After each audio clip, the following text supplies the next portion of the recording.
Parliament ఎన్నికల్లో తనని ఓడించేందుకు కుట్ర జరిగింది అంటూ సంచలన వ్యాఖ్యలు చేశారు ఆయన. హుజూరాబాద్లో తనకి తక్కువ ఓట్లు వచ్చేలా ప్రయత్నించారంటూ ఆయన సంచలన వ్యాఖ్యలు చేశారు. ఎక్కడా లేని సమస్యలు కరీంనగర్ నియోజకవర్గంలోనే వస్తున్నాయి అంటూ చెప్పడం ఎవరిని ఉద్దేశించి అనే క్వశ్చన్కి ఇప్పుడు తెరలేపింది.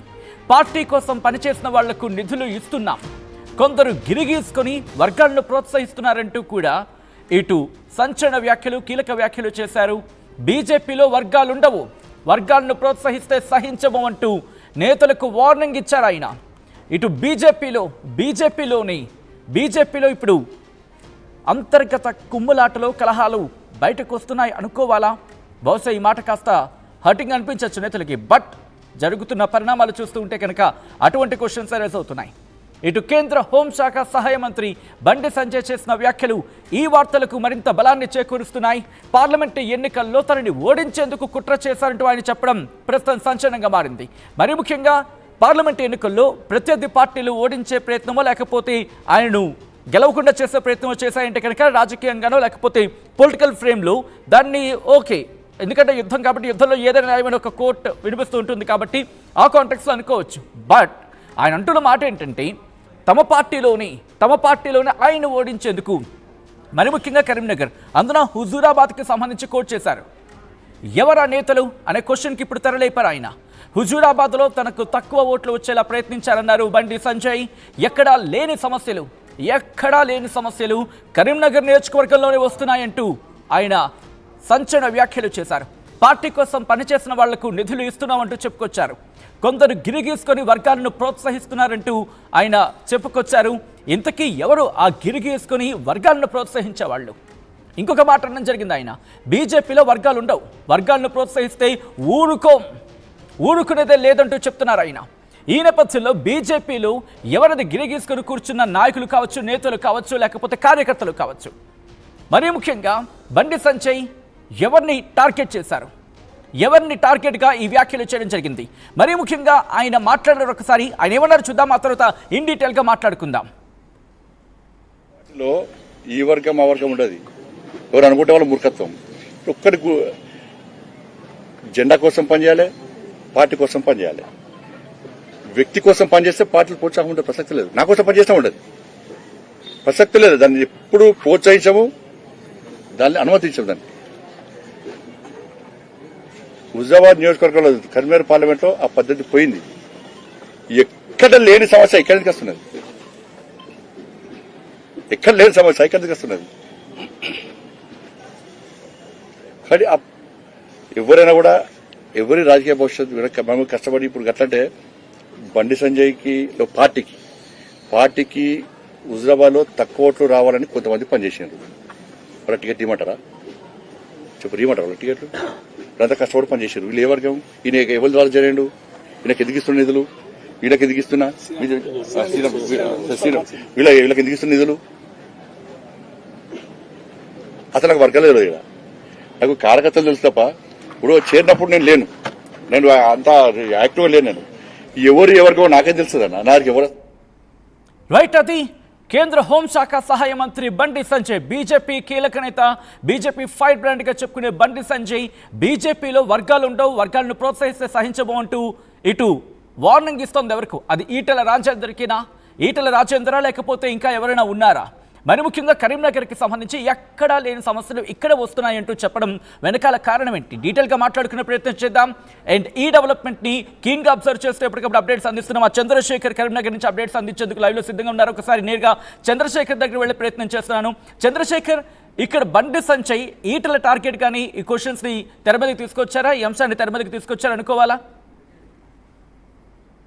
ఖచ్చితంగా ఇటీవల కాలంలో జరుగుతున్నటువంటి రాజకీయ పరిణామాలు భారతీయ జనతా పార్టీలో కొనసాగుతూనే ఉన్నాయి. మనం చూస్తూనే ఉన్నాం. తెలంగాణ రాష్ట్ర వ్యాప్తంగా 3 వర్గాలుగా ఉన్నాయని చెప్పేసి ప్రధానమైనటువంటి నాయకులు కూడా చెప్తున్నారు.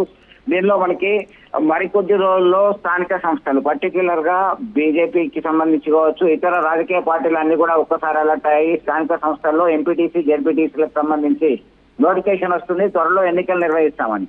ఇది ఇలా ఉంటే నిన్నటికి నిన్న జన్మికుంట, ఇల్లందకుంట మండలాలకు సంబంధించినటువంటి భారతీయ జనతా పార్టీ కార్యకర్తలు రహస్య సమావేశం కావడం జరిగింది. పాత వర్గానికి భారతీయ జనతా పార్టీలో కొనసాగుతున్నటువంటి పాత వర్గాలకే పెద్దపీట వేస్తారా, టికెట్లు వస్తాయా, మనకు రావా అనేటువంటి ఒక వర్గం ఆందోళన వ్యక్తం చేసింది. వాళ్ళు రాజకీయంగా సీక్రెట్ గా సమావేశమైనటువంటి విషయం కేంద్ర హోంశాఖ సహాయ మంత్రి కరీంనగర్ ఎంపీ బండి సంజయ్ దృష్టిలో ఉంది. అయితే హుజరాబాద్ ప్రాంతం నుంచే భారతీయ జనతా పార్టీ జిల్లా అధ్యక్షుడిగా కృష్ణారెడ్డి కొనసాగుతున్నారు.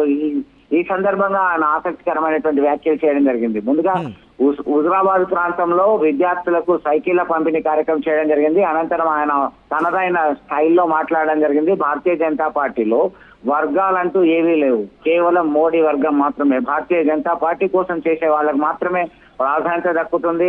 పదవులు వస్తాయి, అన్ని వస్తాయి. బండి సంజయ్ జై జై అంటే పదవులు ఉండవు, కట్ చేస్తాము, వర్గం అంటే కుదరది నా దగ్గర అని చెప్పి తీవ్రంగా వార్నింగ్ ఇవ్వడం జరిగింది. ఎందుకంటే ఆ ఇలాకా అంతా కూడా హుజరాబాద్ ఇలాకా అంతా ఈటల రాజేందర్ కు సంబంధించినటువంటి ప్రాధాన్యత వహించినటువంటి ప్రాంతం అని మనము డైరెక్ట్లీ ఇండైరెక్ట్లీ నోన్ ఫ్యాక్టర్, అంతా కూడా ఓపెన్ సీక్రెట్. కాబట్టి ఆ ప్రాంతానికి సంబంధించినటువంటి వాళ్ళు కార్యకర్తలంతా సమావేశమైనటువంటి నేపథ్యంలోనే ఇలాంటి వ్యాఖ్యలు చేయడం ఒకటి. రెండవ అంశానికి సంబంధించి ఆయన మొన్నటిగా కేంద్ర హోంశాఖ సహాయ మంత్రిగా రెండవసారి ఎంపీగా విజయం సాధించినప్పుడు కరీంనగర్ లోక్సభ పరిధి నుంచి 62,000 ఓట్ల మెజారిటీతోని విజయం సాధించడం జరిగింది. ఆ ఓట్ల లోపల హుజరాబాద్ ప్రాంతం నుంచి తనకి తక్కువ ఓట్లు వచ్చాయి.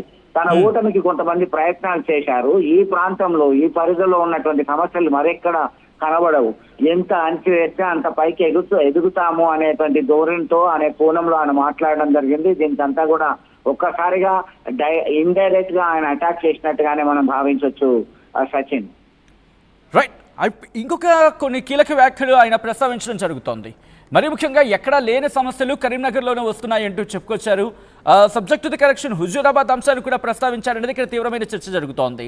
అసలు ఏంటా సమస్యలు, ఎవరు సమస్య కారణమవుతున్నారు, దీనికి సంబంధించి ఆయన కావచ్చు, ఆయన వర్గం కావచ్చు ఏమంటోంది? ఖచ్చితంగా సచిన్, మనం తెలంగాణ రాష్ట్ర భారతీయ జనతా పార్టీ అధ్యక్ష పదవికి పోటీ పడ్డ వాళ్ళలో ప్రధానంగా ఒక 2-3 పోటీ పడ్డారని చెప్పుకోవచ్చు. దానిలో ప్రధానమైనటువంటి పేరు ఈటల రాజేందర్ పేరు వినబడ్డటువంటి పరిస్థితి మనకు తెలుసు. అదంతా కూడా చివరి నిమిషం వరకు ఈటల రాజేందర్ భారతీయ జనతా పార్టీ అధ్యక్షునిగా వస్తారు, అనౌన్స్ అవుతుంది అనేటువంటి కోణంలో చర్చ జరిగింది. అదే సమయంలో ధర్మపురి అరవింద్ రఘునందన్ రావు పేర్లు, అలాగే డికే అరుణ పేరు ప్రధానంగా వినబడేటువంటి నేపథ్యంలో రామచంద్రరావు తెర మీదకి రావడము, భారతీయ జనతా పార్టీ అధ్యక్షునిగా రామచంద్రరావుని నియమించిన నేపథ్యంలో జరిగినటువంటి అసంతృప్తి గళాలు కావచ్చు, ఇతరత్ర అంశాలు అనేక విషయాలు తెర మీదకి వచ్చాయి. ఇవన్నీ దృష్టిలో ఉంచుకొని గతంలో ఇప్పుడు కొనసాగుతూనే ఉన్నాయి. తనకి అధ్యక్ష పదవి నుంచి తొలగిపోవడానికి సైతం కొంతమంది ప్రయత్నం చేశారు అని చెప్పేసి ఆ సమయంలో బండి సంజయ్ కీలకమైనటువంటి వ్యాఖ్యలు చేశాడు. తాజాగా ఉమ్మడి కరీంనగర్ జిల్లా వ్యాప్తంగా అంటే దాదాపు లోక్సభ పరిధిలో విద్యార్థులకు సైకిళ్ల పంపిణీ కార్యక్రమంలో గత కొన్ని రోజుల నుంచి పాల్గొంటున్నారు. ఈ క్రమంలో మొదటగా కరీంనగర్, ఆ తర్వాత సిరిసిల్ల, తాజాగా హుజరాబాద్ నియోజకవర్గంలోని విద్యార్థులకు సైకిళ్ల పంపిణీ చేసిన తర్వాత మీడియాతో మాట్లాడడం జరిగింది. ఇక్కడ భారతీయ జనతా పార్టీలోనే ఉంటూ ఆ పార్టీకి చెందినటువంటి నేతల ఓటమికి ప్రయత్నాలు చేస్తున్నారు. గతం నుంచి కూడా ఈ టెండెన్సీ ఉంది.